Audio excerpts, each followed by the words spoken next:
स्वागत है आपका हमारे YouTube चैनल में। बच्चों, पिछली क्लास में हमने आपको बताया था दो चर वाले रैखिक समीकरण और ये ग्राफ विधि से सॉल्व करना बताया था। आज हम एक्सरसाइज करने जा रहे हैं 3A डॉक्टर हर्षरूप शर्मा की किताब की। इसमें कुछ इबारती प्रश्न लिखे हुए हैं, ठीक, जो आपको स्क्रीन पर दिखा दिए जाएंगे। हम यहाँ पे क्वेश्चन पढ़ते हैं और उसको बताते हैं कि इबारती प्रश्नों से हम समीकरण कैसे बनाएंगे और समीकरण बनाने के बाद उसको रैखिक यानी ग्राफ विधि द्वारा कैसे सॉल्व करेंगे। ठीक, तो पहला प्रश्न है हमारा, ठीक, आपको स्क्रीन पे दिख भी रहा होगा कि आफताब अपनी पुत्री से कहता है 7 वर्ष पूर्व मैं तुमसे 7 गुनी आयु का था, अब से 3 वर्ष बाद मैं तुमसे केवल 3 गुनी आयु का रह जाऊंगा। इस स्थिति को बीजगणितीय एवं ग्राफी रूप में व्यक्त कीजिए। तो ध्यान दीजिएगा, पहले आफताब ने क्या कहा, कथन फर्स्ट, पहली कथन जो उसने कहा, तो पहले यहाँ पे दो चीजें हैं। पहली तो एक आफताब है और पुत्री, दो लोग हैं, तो यहां पर पुत्री की आयु को मानेंगे क्योंकि पुत्री की आयु पर आफताब की आयु डिपेंड करती है। ठीक है, तो हम मान लेते हैं पुत्री की आयु, माना पुत्री की आयु मान लेते हैं बेटा x वर्ष, ठीक है, और जो आफताब है, आफताब की आयु को हम मान लेते हैं y वर्ष। ठीक है ना, तो ध्यान दीजिए, हमने यहाँ क्या माना, दो लोग हैं यहाँ पे, पुत्री है और आफताब है, तो पुत्री की आयु को x मान लिया, आफताब की आयु को y मान लिया। आप कोई कुछ भी मान सकते हो, इसको y मान सकते हो, इसको x मान सकते हो। ठीक, अब आते हैं कथन फर्स्ट। अब पहला कथन क्या कहा गया है, पहला कथन कहा गया है कि 7 वर्ष पूर्व, बात हो रही है 7 वर्ष पूर्व की, यानी 7 वर्ष पूर्व, 7 वर्ष पूर्व मतलब पहले। तो ध्यान दीजिएगा, आयु में क्या होता है, अगर 7 वर्ष पुत्री को कम करेंगे तो पिता में भी 7 वर्ष कम होंगे। तो ध्यान दीजिएगा, 7 वर्ष पूर्व पुत्री की आयु कितनी होगी, पुत्री की आयु x माइनस 7 वर्ष होगी, यानी कि 7 वर्ष पहले जो पुत्री की होगी आयु, उसमें से 7 कम कर देंगे। अब आफताब की क्या होगी आयु, आफताब की आयु जो होगी y माइनस 7 वर्ष होगी। और प्रश्नानुसार क्या बात हो रही है, प्रश्नानुसार ध्यान दीजिएगा, तो 7 वर्ष जब हम पीछे गए तो पुत्री की आयु हो गई x माइनस 7, आफताब की आयु हो गई y माइनस 7। प्रश्न में क्या कहा गया है कि 7 वर्ष पूर्व तुमसे 7 गुनी का आयु का था, यानी कि जो आफताब है, आफताब की आयु बराबर 7 गुणे पुत्री की आयु। ठीक है ना, क्योंकि आफताब ने पुत्री से कहा है कि क्या कहा है कि 7 वर्ष पहले मैं तुम्हारी आयु का क्या था, 7 गुना था, मतलब आफताब की आयु जितनी होगी 7 गुणे पुत्री की आयु। तो आफताब की आयु कितनी थी 7 वर्ष पहले, y माइनस 7 थी, और पुत्री 7 गुणे पुत्री की आयु कितनी थी, x माइनस 7 थी। अब आपको क्या करना है, 7 का मल्टीप्लाई, तो 7x माइनस 49 y माइनस 7। अब आप क्या करिए, सब उधर ले जाओ या फिर 49 को इधर ले आओ, तो 49 माइनस 7 हो जाएगा, 7x y को ले जाएंगे उधर तो माइनस हो जाएगा।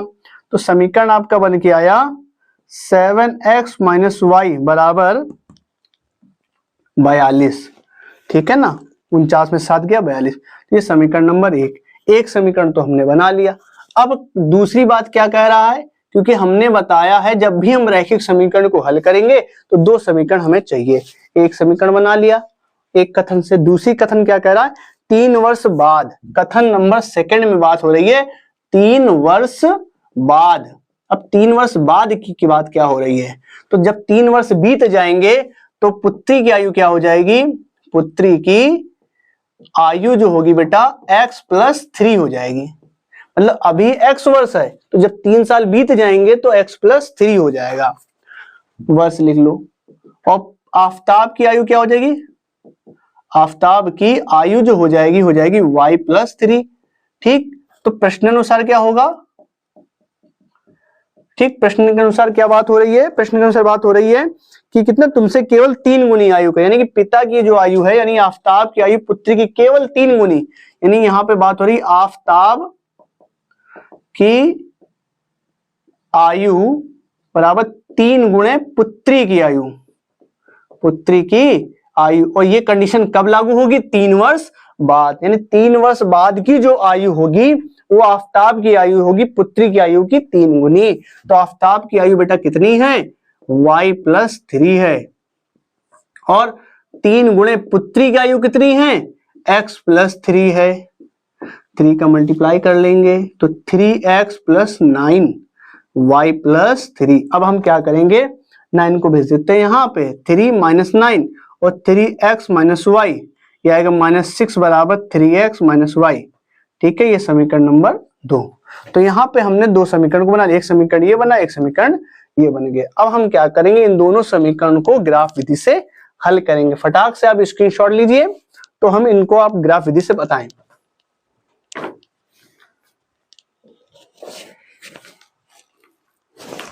तो आपने स्क्रीनशॉट ले लिया होगा। अब चलते हैं ग्राफ विधि से। समीकरण 1 को लिखे रखेंगे, ठीक है, और समीकरण 2 को लिखे रखेंगे, बाकी सब रफ कर देते हैं।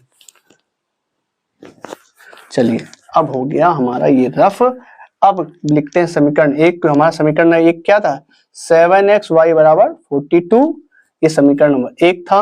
और दूसरा समीकरण क्या था, 3x - y = -6, ये समीकरण नंबर 2। ठीक, अब हम इसका ग्राफ बनाते हैं। तो पहले बनाएंगे सारणी नंबर 1, ठीक है। तो सारणी नंबर 1 बना लेते हैं। सारणी वाली पहले समीकरण से बनेगी, ठीक। तो यहां पे हमने क्या किया, थोड़ा और बढ़ा लेते हैं। चलो, यहां पर लिख दिया x और यहां लिख दिया y। अब हम क्या करेंगे, x की वैल्यू रखेंगे y आ जाएगा, y की वैल्यू रखेंगे x आ जाएगा। तो हम क्या करते हैं, y की वैल्यू रख देते हैं, ठीक है। तो हम y की वैल्यू रख लें, चलो 7 रख लेते हैं, ठीक। जैसे ही y की वैल्यू आप 7 रखोगे, ध्यान दो, तो 7x माइनस का, जैसे आप 7 रखोगे तो क्या होगा, 7 जाएगा बेटा इधर, तो जैसे 7 उधर जाएगा तो 42 + 7 कितना हो जाएगा, 49, और इससे इसको डिवाइड 7, मतलब y की वैल्यू 7 रखने पर x की वैल्यू भी क्या आ रही है, 7 आ रही है, ठीक। चलो, अब आगे क्या करते हैं, अब हम कुछ ऐसा रखते हैं ताकि ये कटिए। चलो, अच्छा, y की वैल्यू 7 तो रख ली, 14 रख लेते हैं, y की वैल्यू क्या रख लेते हैं, माइनस का प्लस का 14। तो जैसे आप 14 रखोगे, देखो क्या होगा, 7x लिखोगे, यहाँ -14 = 42, ये इधर जाके माइनस होगा, तो 7x बराबर हो जाएगा 42 + का 14, ठीक है। तो कितना हो जाएगा बेटा, 7 2 6, 4 2 6 हो जाएगा 5, तो 7 2 8 56, 8 आ जाएगा। तो यानी कि यहाँ पे आपने रख दिया 14, तो यहाँ हो गया 8, ठीक, 2 वैल्यू आ गई। अच्छा, y की वैल्यू 0 रखो तो क्या होगा, 6 आ जाएगा। देखो, y 0 रखो तो 6 आ जाएगा। तो यहाँ पे हमने एक सारणी बना ली। अब हम इसकी सारणी बना लेते हैं, ठीक। तो अब लिखते हैं समीकरण 2 से, समीकरण 2 क्या है, 3x - y = -6। अब बनाते हैं सारणी नंबर सेकंड, ठीक। तो सारणी नंबर सेकंड कैसे बनेगी, चलिए बना लेते हैं। ये हमने बना ली, यहाँ लिखेंगे x की वैल्यू, यहाँ y, यहाँ पे 3 कॉलम बना लेते हैं, ठीक। चलिए, अब x की वैल्यू रखते हैं, x, चलो y की वैल्यू रख दिया 0। जैसे y आप 0 रखोगे, 3 से इसको डिवाइड करोगे तो -2 आ जाएगा। अच्छा, x 0 रख दो, और जैसे ही x 0 रखोगे तो y की वैल्यू 6 आ जाएगी, ठीक है। अच्छा, y की वैल्यू रख दो 2, या फिर y की वैल्यू रख दो, जैसे मान लिया 2 रख दिया, तो जैसे 2 रखोगे या 3 रख लो, सही रहेगा। इसकी वैल्यू 3 रखोगे तो क्या होगा, 3x - 3 = -6, ये 3 जाके इधर आएगा, तो 3x = -6 + 3, तो आएगा -3, इससे इसको काट दो -1। तो हमने क्या किया, अपने मन से आप कुछ भी वैल्यू रख सकते हैं, बट ऐसी वैल्यू रखो जिससे बटे में आंसर ना आए, हमारा पूरा कट जाए। अब आपको बनाना है ग्राफ, ठीक। तो चलो यहाँ ग्राफ बनाते हैं हम लोग। तो ये हमने खींच लिया x, ये y एक्स हो गया, ये x एक्सिस हो गया। तो ये बच्चा खींचा x, और ये x डैश हो गया, ये हो गया y, और ये y डैश हो गया। अब आपको वैल्यू रखनी है, तो हम यहाँ बना लेते हैं, थोड़ा सा इसको माइनस वाले छोटे कर लो। ग्राफ आप बना लो ऐसे, यहाँ पे किनारे से, ठीक, इस तरीके से, ताकि पॉजिटिव वैल्यू ज्यादा बड़ी आ जाए, क्योंकि माइनस में कम है, प्लस में ज्यादा है। तो यहाँ जैसे बराबर दूरी पर रखिएगा, ये हो जाएगा y डैश, ये हो गया y, ये x डैश, ये हो गया x। तो चलो वैल्यू रखते हैं 1 2 3 4 5 6 7 8 9 10 11 12 13 और ये 14। चलिए यहाँ पर भी रख लेते हैं 1 2 3 4 5 6 7 8 9 10 11 12 13 और ये 14 तक की लिखना पड़ेगा क्योंकि यहाँ पर y की वैल्यू 14 हमने लिख रखी है, तो कम से कम वहां तक तो जाना ही है। फिर यहाँ पे -1 -2 -3 -1 -2 -3। अब चलिए मिलाते हैं ग्राफ में इस पॉइंट को। देखो पहला पॉइंट आपका जो है 7,7 है, तो 7,7 जो आपका यहाँ से 7 यहाँ से 7, तो लगभग जो है आपका इस पॉइंट पर आ जाएगा। तो अंदाजे से ही बनाएंगे यहाँ पर, और आप ग्राफ पेपर बनाएंगे तो बहुत बढ़िया ग्राफ बनेगा। तो पहला पॉइंट ये हो गया, ठीक है, इसको हटा देते हैं, ये हो गया 7,7। अगला पॉइंट है 8,14, यानी कि 8 लेंगे 14 लेंगे तो ये यहाँ पे आ जाएगा लगभग यहाँ पर 8,14। अगला पॉइंट है 6,0, मतलब y पर 0 x पर 6, तो ये हो गया पॉइंट, ठीक। तो ग्राफ जो आपका बन के आएगा वो इस तरीके से बनेगा, इस तरीके से बन के आ जाएगा, ठीक। ये है, इन तीनों पॉइंट से होकर ऐसे चला जाएगा, एक पॉइंट ये आ गया, एक पॉइंट ये आ गया, एक पॉइंट ये आ गया, ठीक। अब देखो, अब इसको मिला तो एक ग्राफ हमने बना लिया, 3 पॉइंट ये हो गया 6,0, ये वैल्यू रख ली। अब इसका ग्राफ बना लेते हैं। ध्यान दीजिए कि -2 पे 0 है, x यहाँ पर ही मतलब ये आ गया -2,0। उसके बाद 0,6, तो 0,6 ये हो गया। फिर क्या है -1,3, माइनस का 1,3, x पर -1, y पर 3, x पर -1 और y पर 3, मतलब जो है यहाँ पर आएगा, यहाँ पर, ठीक है। तो ये ग्राफ आपका बन के जाएगा ऐसे, ठीक।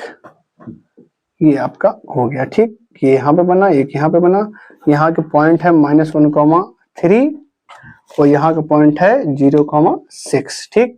तो ये बन गया। तो अब आप इस ग्राफ को अगर ऊपर बढ़ाते जाओगे तो क्या होगा, आगे जाके कहीं काट देंगे वही आंसर होगा। तो आज के लिए इतना ही, मिलते हैं अगली वीडियो, तब तक के लिए जय हिंद।